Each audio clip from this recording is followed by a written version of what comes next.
Hello everyone. My name is Sarah Lewis and I have a new poem.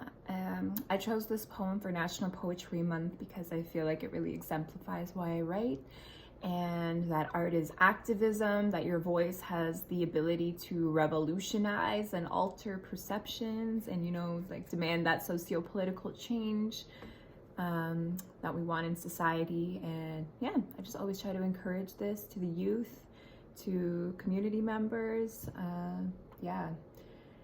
So the title of my poem is called More Than a Poem, and I'm just reading it off my computer because I just wrote it a few days ago. So hopefully you like it. My mind is an arena of ancient lost scrolls my ancestors hid from calloused cross-building hands.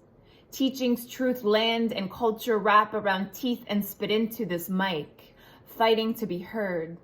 Oral tradition and storytelling is embedded in my blood they called savage. And I live up to the title, ravaging these stanzas, all a part of creators' plans. I'ma make her proud.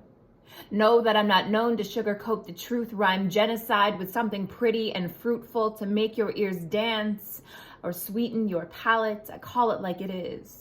They put pesticides on these plants. Killing off what was unfamiliar was their plan B, sprayed onto our family trees because you see my grandfather's skin intimidated map makers.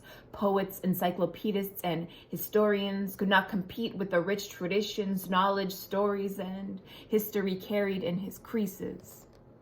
Jealous of his relationship to the land, would never put a hand on or flagpole in her, and for that she trusted him with her children. Us. Dear wise one, my grandmother says, filling the space between third eye and heart chakra, you are descendant of moss, fungi, bug, bark, and water. So stand up for your family, stand up for future generations. Your voice is medicine, antibiotic for viral colonialism, the pandemic that no one talks about. You're the water after the drought, after we've been sucked dry of our resources, of our opinion, of our autonomy. Quench the thirst of the young minds. And so I baptize them with my tears. Plead they stand up to these greedy, needy, stealing of unceded territory terrorists.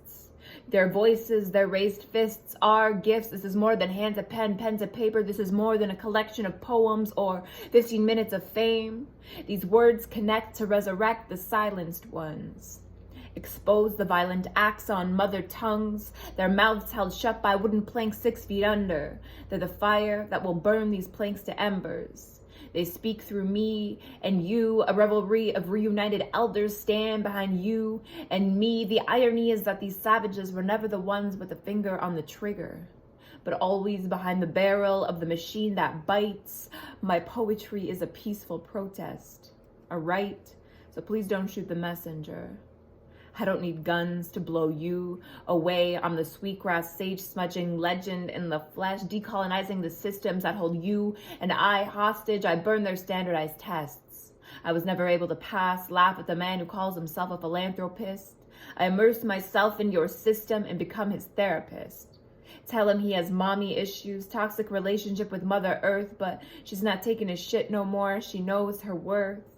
You want to give back to the people? Be a big man here. Read this poem I wrote and give us back our land. This is activism. This is speaking silence into riot.